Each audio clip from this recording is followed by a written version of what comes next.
Hello all, welcome back to our channel. So students, in this video we will discuss the 2 marks explanation of the subject operation management of unit number 1. So unit number 1 lo elanti type of 2 marks question ochina you will be able to attempt it. The first question వచ్చేసి operation management.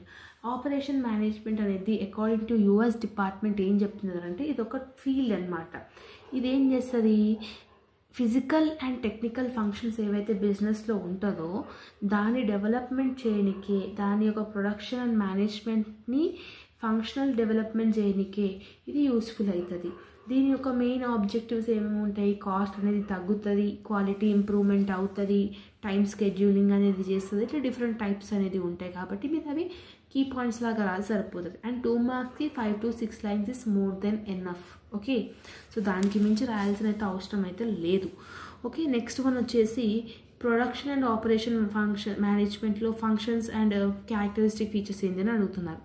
So ఇక్కడ source of competitive advantage.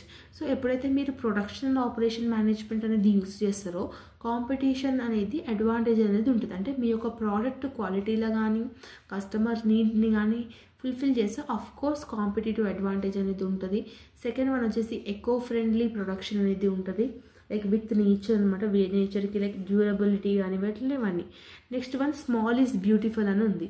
Small is beautiful అంటే ఏంటి, when smaller production యూనిట్స్ని మనం produce చేస్తే అంత బ్యూటిఫుల్గా ఉంటుంది, అంటే వితౌట్ ఎనీ వేస్టేజ్ అనమాట. సో మన ఈ ప్రజెంట్ సిచ్యువేషన్లో small production companies or big production houses అనమాట. సో ఎక్కువగా ప్రొడక్షన్ చేసి లాసెస్లో పడడం కన్నా తక్కువ ప్రొడక్షన్ చేసేద్దాం best. And the last important question is transformation process అనమాట.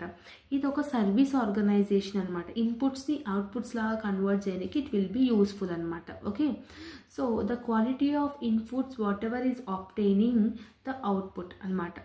సో ఇన్పుట్స్ని అవుట్పుట్స్ లాగా కన్వర్ట్ చేయడానికి కొంచెం ట్రాన్స్ఫర్మేషన్ ప్రాసెస్ ఏమైతే ఉందో, for example this is input and this is the transformation process and it will become the output. ఇది input, ఇది output. ఇది లాంగ్లో ఆల్రెడీ మనం డయాగ్రామ్ కూడా చూసి ఉన్నాం. ఓకే, సో లాంగ్ వీడియోస్ చూస్తే షార్ట్ వీడియోస్ ఈజీగా అర్థమైపోతాయి. Hope you like this video. If you having any further doubts let me know in the comment section.